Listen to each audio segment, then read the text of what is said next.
breaking news, a disaster this evening at a national airplane racing event in Reno, Nevada. Multiple people died and upwards of 50 were injured when a plane flown by a veteran 74-year-old stunt pilot banged into a nosedive and crashed into a spectator area. Eyewitnesses describe a scene of bloody chaos. Reno is one of the few places still to host airplane racing, with pilots flying in excess of 500 miles an hour. In a news coverage conference tonight, the event president said mechanical difficulties may have caused the crash. It all happened in a matter of minutes late this afternoon, local time, at the famous Reno Air Show, one of the few places in the country where plane races still take place. Something went tragically wrong. Holy shit! The crash left a sea of injured, many critically. The death toll is climbing. Did you see that?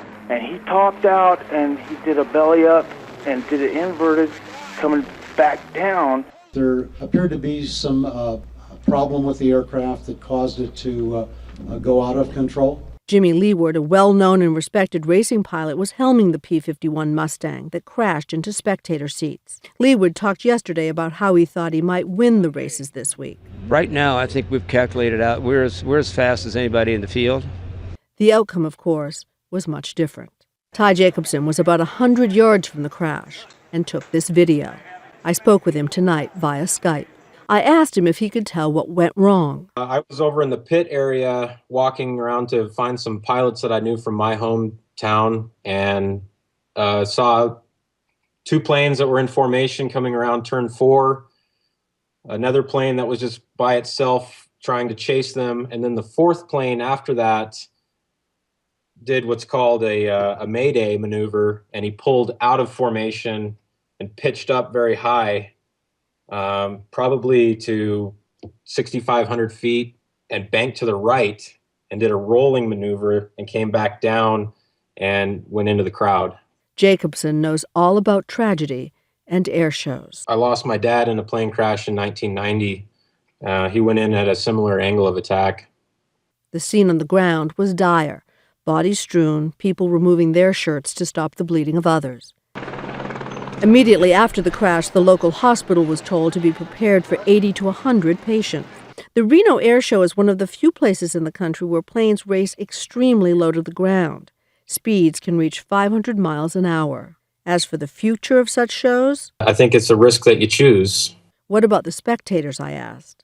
It's pretty difficult, yeah. This year's show, which was supposed to go through the weekend, was officially canceled. Leeward's plane, a vintage World War II fighter, was named the Galloping Ghost. We're joined now by our aviation analyst, John Nance, the pilot of this plane. John, Jimmy Leeward was 74. Is just too old to be racing in an air show?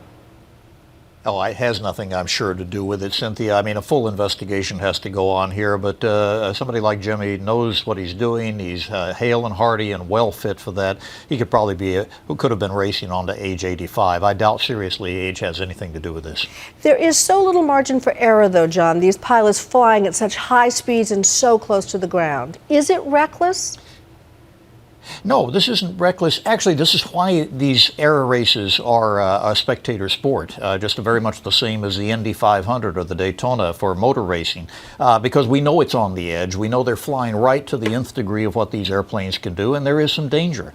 And there is assumed risk, not only for the pilots, but quite frankly, for anybody who's on the sidelines, although we certainly don't want to make this happen again, or we want to make sure everything can be done to prevent it. Which brings up the NTSB investigation, which will begin tomorrow. What are they going to be looking for, John? Classic NTSB investigations, and they are great. We'll look for all the facts, not to prejudice with anything else. And until they know every aspect of what can be known about this, then they won't get to conclusions. Conclusions basically are then what can we do to prevent this from happening again? And that'll take quite a while. John Nance, as always, thank you so much for joining us this evening.